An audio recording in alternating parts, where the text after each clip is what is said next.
A chemical reaction is a chaotic exchange of molecular collisions, but if you watch closely, that chaos eventually settles into a perfect continuous loop. In textbook examples, reactants combine until they are entirely consumed to form products. In reality, most chemical reactions hit an invisible wall before they finish. They reach chemical equilibrium. To understand the stakes, look at the Haber process for synthesizing ammonia. It fights its own completion, yet manufactures fertilizer that feeds half the planet. Early 20th century chemist Fritz Haber had to figure out how to force this stubborn, reversible reaction to yield ammonia on an industrial scale. We can upload Class 11 NCERT chemistry PDFs into our Notebook LM interface to decode the exact mathematics Haber used to break this chemical stalemate. Mastering these specific calculations allowed chemists to transition from small-scale yields to the massive outputs required for global fertilizer production. Equilibrium is dynamic. It occurs at the precise moment the rate of the forward reaction perfectly matches the rate of the reverse reaction. This graph shows the macroscopic illusion of that balance. The concentration curves for the reactants fall, and the product curves rise, until they both flatline into perfectly horizontal parallel lines. To prove the reaction hasn't actually stopped at this flat line, chemists run the Haber process using deuterium, a heavier isotope of hydrogen, instead of standard hydrogen. When they analyze the resulting equilibrium mixture with a mass spectrometer, they find scrambled isotopic forms, NH2D, NHD2, and ND3. This atomic scrambling is undeniable proof. The forward and backward molecular collisions never cease. They constantly tear apart and reform hybrid molecules at identical speeds. Macroscopic stability relies on this constant exchange. Every product molecule formed is simultaneously matched by a reactant molecule returning to its original state. Because the forward and reverse reaction rates are equal, we can isolate them into a mathematical constant. This constant serves as the unique DNA for any reversible reaction. We call this the equilibrium constant, or Kc. You construct it by dividing the concentration of the products by the concentration of the reactants. The stoichiometric coefficients, the numbers indicating how many molecules react, detach from the chemical equation and become the mathematical exponents for each concentration. There is one critical exception to this formula.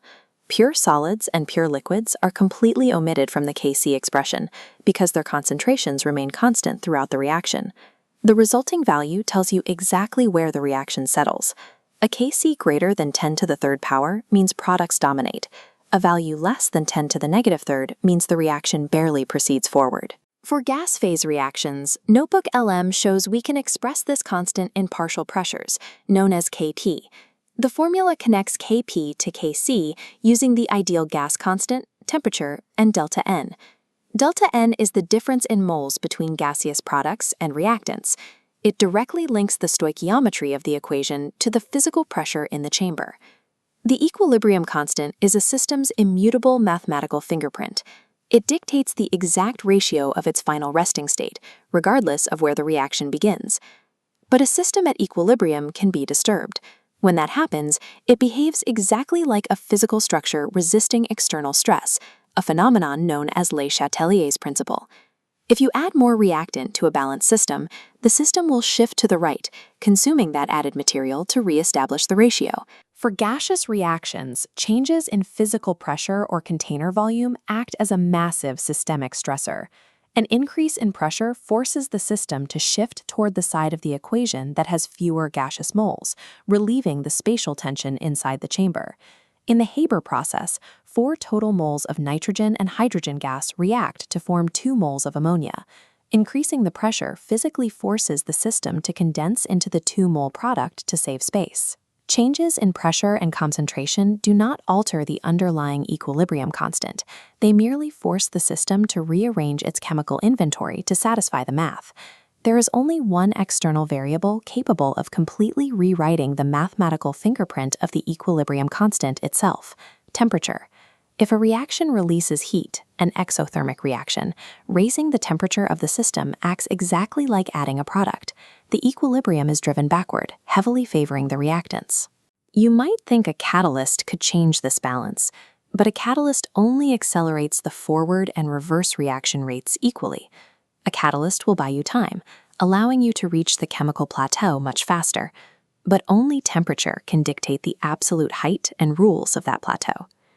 We can take these exact mathematical rules out of the industrial gas chamber and apply them to the microscopic behavior of charged ions dissolving in water.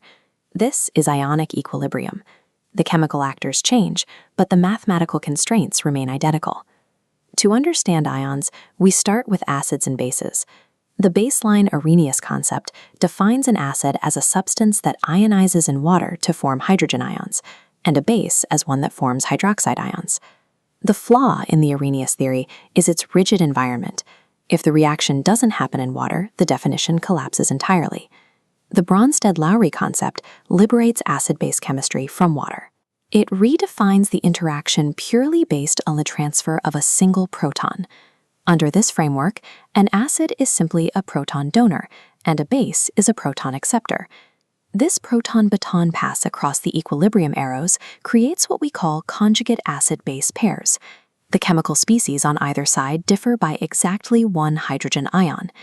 These pairs operate on a strict rule of inverse strength. A strong Bronsted acid inherently generates a weak conjugate base, and vice versa. This shift to the Bronsted-Lowry concept redefines acid-base chemistry as a series of proton transfers, making the interaction independent of the solvent used. We can apply this systemic balance to solid salts dissolving in water. Notebook LM extracts the specific constant for this process, the solubility product constant, or KSP. Applying the rule we established earlier, pure solids are mathematically erased from the expression. The KSP is determined entirely by the concentration of the dissolved ions. This brings us to our final systemic variable, the common ion effect. If you introduce an external source that adds an ion already present in the equilibrium mixture, it actively suppresses any further dissolving of the salt. The common ion effect is a direct microscopic application of Le Chatelier's principle. The system is simply counteracting a sudden external spike in product concentration by shifting the reaction left, back into a solid. From optimizing ammonia yield in a pressure vessel to regulating pH buffers in human blood, these principles provide the predictive tools needed to manage any system at equilibrium.